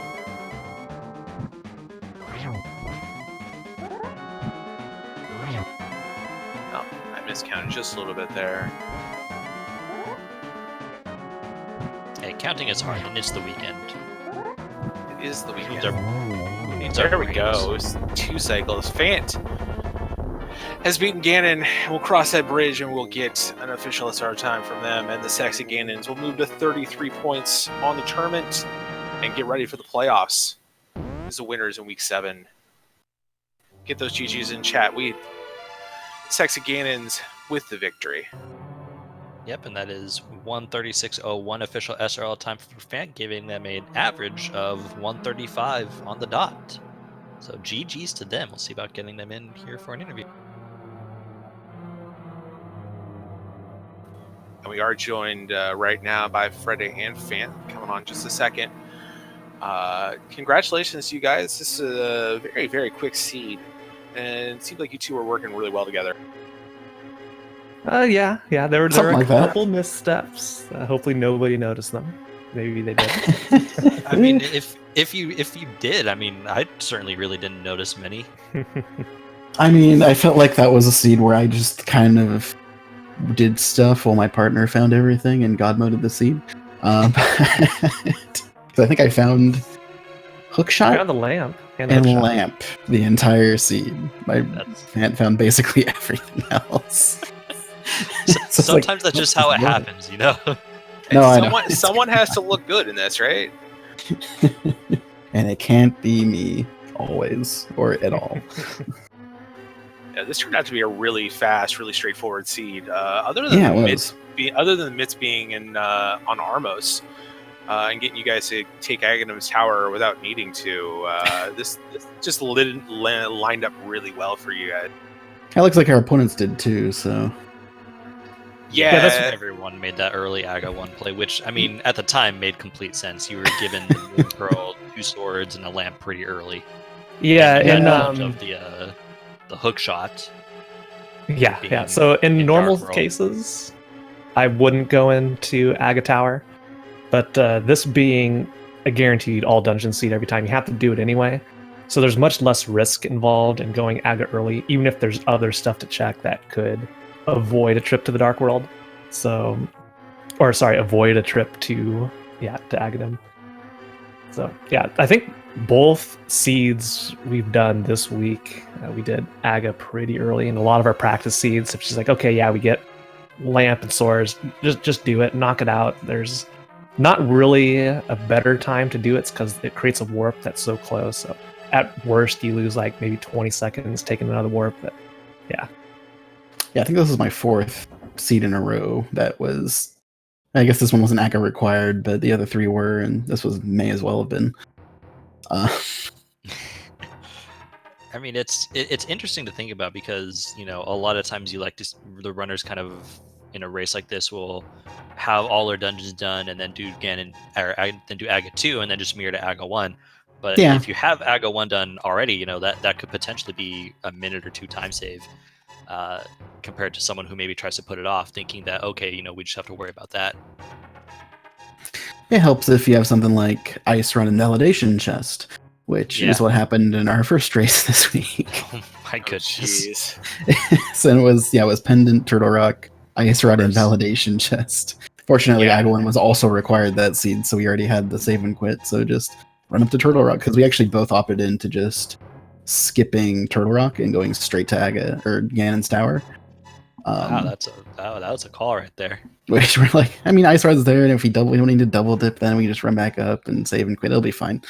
And we got sweating bullets a bit there because we checked the whole rest again in his tower, but it's validation chest. He's like, it's in validation chest. Cool. Okay, well, I guess let's do that. Thankfully, nothing like that here. The only thing that could have been tripping you guys up is if Maya required bombos, but everything was just out in the open in the seed. It was, yeah, I saw we did find out where bombos was. He's like, oh, I can do Turtle Rock. Oh, not only do you have the medallion if it's either. Oh, it's Quake. Oh, I found Quake. 135 for an all dungeon seed is blazing fast. I think the very first practice one I did was just a super fast seed. We both did sub 130. Oh my god! It was. I thought all of them were that fast, and then I started doing more. Well, okay, never mind. Maybe that's not that fast. Maybe that's not normal. Yeah, we found where Bombos was in the credits. That was on the mushroom spot. Who knows where mushroom was? We'll never find out. It's gonna be a mystery. Exactly. But yeah, it's like that was priority 1 when I found Flute. It was like, okay, we may be in go mode. We're not entirely sure yet. So I cleared the rest of Turtle Rock just to cover our butts, and then immediately activated Flute and found out that medallion over there. And it's like, okay, we're in go mode. We can go mode the rest of the dungeons. And you're able to go mode most of the dungeons in this seed, which is pretty great. And probably why the time is so fast. Yeah, that definitely helps. On the stream here, we've got FajitaKnight and RidleyDragon both in Phase 4 again, and so they'll be finishing up soon. We'll see if we can get them in as well for an interview. But everything seemed to line up. The big break point, I think, between the two teams here, once you guys got in the Dark World, you guys did a better job of splitting up your location checking after beating Agadem's Tower. And you guys found the Ice Rod before making a send up to Turtle Rock, whereas FajitaKnight ended up going up to Turtle Rock without that Ice Rod and did a full clear of the dungeon without beating the boss. Ooh, rough.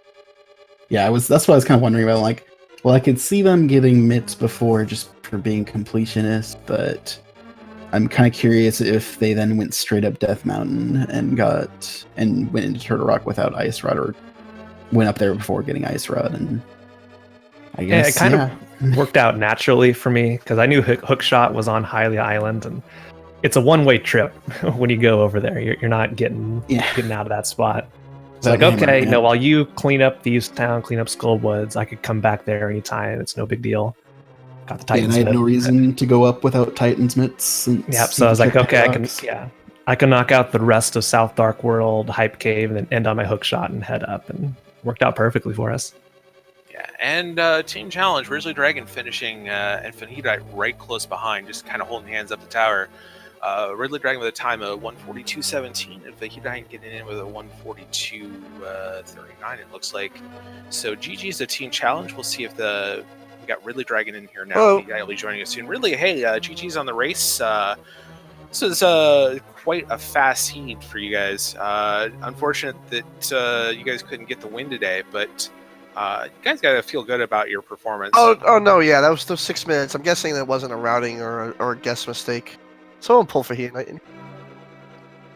Yeah, the only routing thing we saw from our vantage point is FajitaKnight went up Death Mountain without the ice rod, and we didn't know where that was at that point. yeah, Freddeh and Phant Yeah. found the ice rod before making an ascent. So that was the big difference in time. But Yeah, I think needed to get the hook like- shot like still. that, it So was- For 6 And minutes, it was a 6 perfectly minutes reasonable play. is execution. That's just you guys. You guys are honestly better than we are. I was no comment on that one. Yeah. I will say I did make a couple dumb mistakes. One was accidentally using the mirror in Eastern Palace at the very end. We do saw that. We remember saw that that. one. So yeah, that was for the fans and After falling after the Boldworm the twice. disaster that happened with me on Thursday, I'm pretty happy about this one. I felt a Ganon too, to be fair. Yeah. I think Moldorm 1 at least claimed everyone except for RidleyDragon. I think everyone except RidleyDragon took a fall to Moldorm in this I season. think I followed Moldorm too. So Oh, you did? That boss is Yep. literally impossible. So Well, then everyone fell to Yeah. Moldorm at least once. Moldorm 2, because I always spin attack. It just kind of keeps you more grounded. But Moldorm 2 can just decide, I'm just gonna hang out right on top of the left side, and there's nothing to do. He's I just actually like using knock you spins down. less on two, especially with butter or tempered. Tempered makes it 2 hits. If I had butter, you don't use spins because it's butter. But Well, tempered I usually do a spin with a yeah, swipe. spin with swipe. The second one I like And- swiping. Unfortunately, Butter was in the pre-Moldorm 2 chest. Ha! I opened Oh, up. did you guys both skip that Nope. one? Yeah, we only opened validation. I don't care. It's silvers were somewhere in the tower. I'm guessing behind ice armors Must have been ice armors. Yeah, we went straight right sides to or tile room. And I try it. or yeah, well, or big chest. We'll never know. We do have another race coming in on this channel in a couple minutes, so Oh. I want to find out if you guys have any Sexy Ganon's getting ready for playoffs and Team Challenged. Good 9 effort. points. We're not in the playoffs. Yeah, We're pretty freaking far from the playoffs. yeah. Jeez, guys, do you guys have fun at least? For Yeah, it that? was fun. We had It was a- good time. we had a Good. tough season. It was You fun. might call it challenging. Yeah. Um, We run the challenge cup. That's what it's called us. There's a reason we run the challenge cup because we don't make the main tournaments. that was You guys really still put on fun. a Thanks big group. to Yeah, everyone thank who organized that, to Fear Age and all his team, and Yeah. you Thanks for guys, good commentating, race guys. today. Yeah, thanks to Yeah. everyone involved. Good luck in the playoffs, guys. Good luck. Yeah. Thank you. Thank you. Good. All right, so there you have it. The Sexy Ganon's picking up the win today. They're going to move on to the playoffs and the ALTTPR League. Those will start up next week. We have a lot of races coming up today and tomorrow in this last week of the league itself. If you want to check out on the ALTTPR League, and 410 SpeedGaming 5 also has a race at 410 and at 710 with Feline Paralysis on SpeedGaming 5 versus Hime, and OP Get Good versus Old Swagger Jackson at 710. Wall Kicks, you got anything else for us today?